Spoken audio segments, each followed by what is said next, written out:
Now, jazz standards are beautiful little masterpieces that showcase strong melodies and beautiful complex harmonies.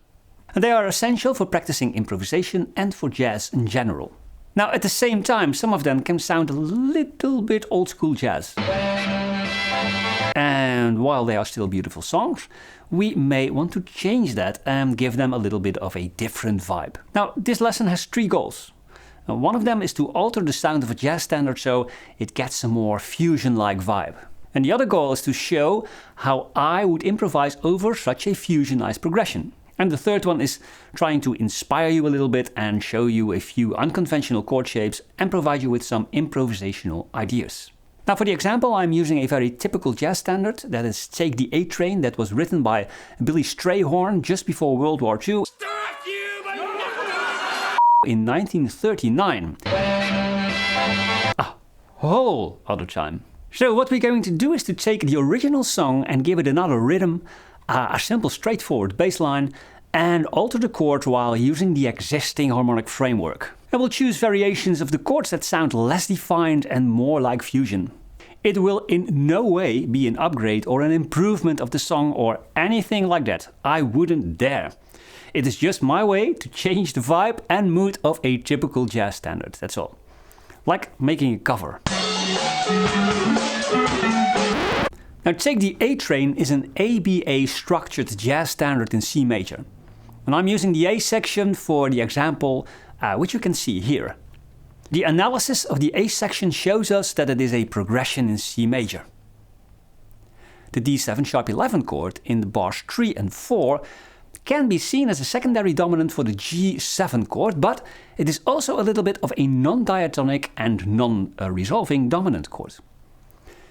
The chord is essential for the composition because the sharp 11 G sharp of the D7 sharp 11 chord is also part of the melody.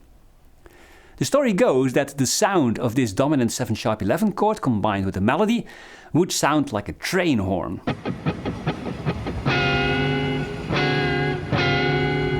Now, the D7 sharp 11 chord leads to a darker subdominant D minor 7 that is part of the next 2-5-1 in C major.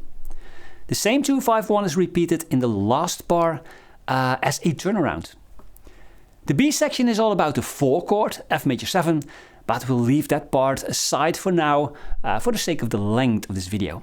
So let's listen to the original song first.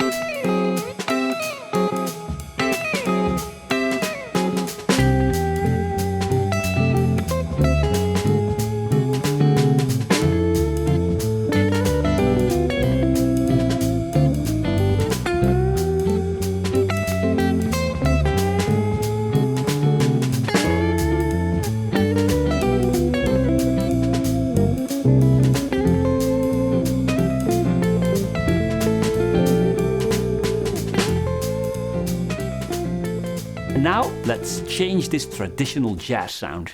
For the sound I chose for a progressive guitar sound and a synth pad that lies underneath. Now, as you can see, the rhythm of the chords is syncopial, which creates movement and interest. Now, and I was thinking about drop 2 and closed voicings on the top 4 strings and then change one or two notes in those shapes to get a different sound, like sus chords or extended chords and so on and so on. After the first C major chord, the C major 7 chord in drop 2 voicing in root position, I used a D major over C that results in a Lydian C6-9 sharp 11 chord, and the Lydian sound is evoked by that F sharp. In the closed voicing of the C major 7 chord, I changed the major 3rd E to D, which makes it a C major 7 sus2 chord. In the third inversion of the drop 2 voicing, I changed 2 notes, as you can see here. Now it becomes a rootless C6-9 chord. Now together, these chords sound like this.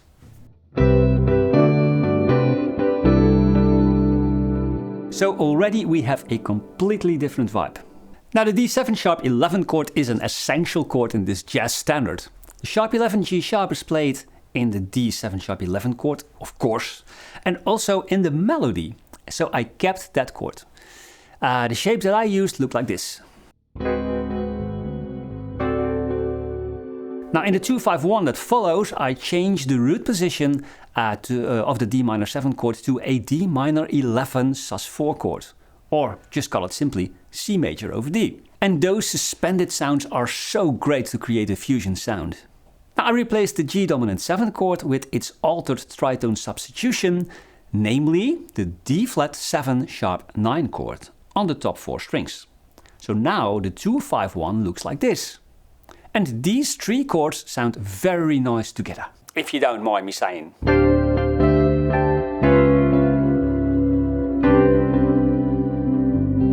Now for the faster 2-5-1 at the end of the progression, I used a third inversion of the D minor 7 chord and changed that to a rootless minor 11 chord followed by the G7 sharp 5 chord. And this all leads to the tonic and the beginning of the progression. Using a simple bass line that carries the harmony, syncopated rhythm blocks and the spacey guitar sound has changed the progression to this.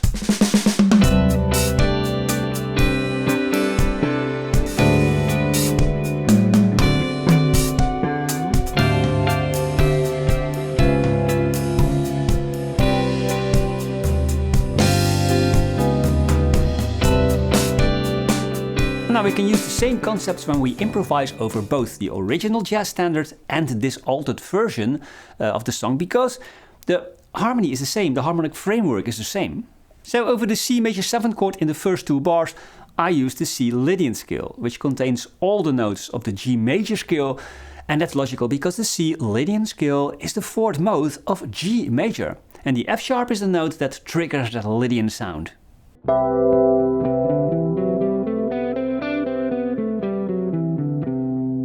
And I also use the F sharp minor 7 flat 5 arpeggio that is built from the notes F sharp, A, C and E, and this creates a C6 sharp 11 sound.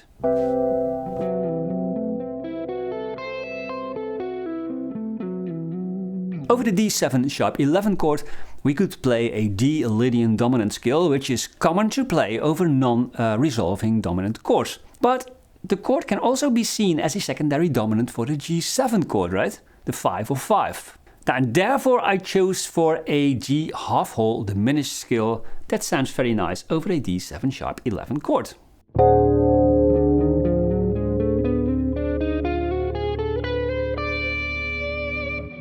And over that D minor 7 chord I just played a dissonant interval, a minor 7th C and the root D to get some aggression in it.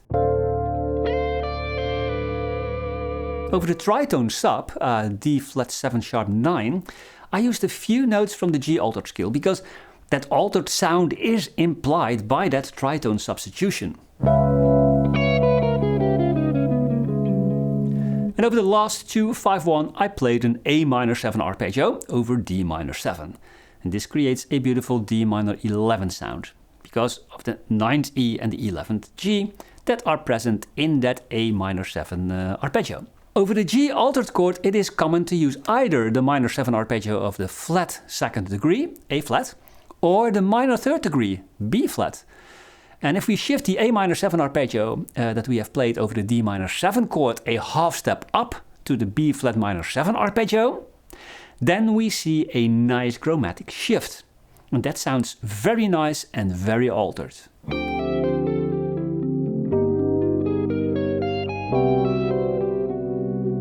In the second run I used similar techniques and concepts. So the whole thing sounds like this.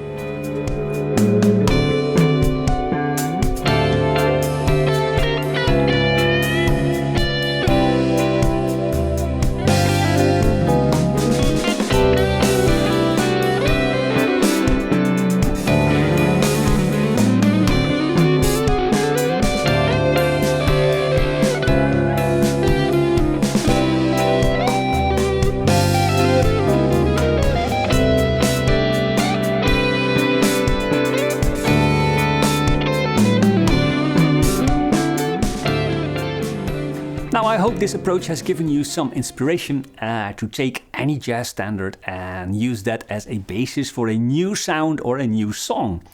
The ideas for improvising can be used over every major 2-5-1, so try that too. Then I want to thank my Patreons for making it possible to make videos and ebooks, especially my top 10 long-term Patreons that are just awesome. Engagement through likes and comments help me a lot, so feel free. The backing track for Improvisation will be available on my Patreon page. And there will also be an ebook later on. For now, bye!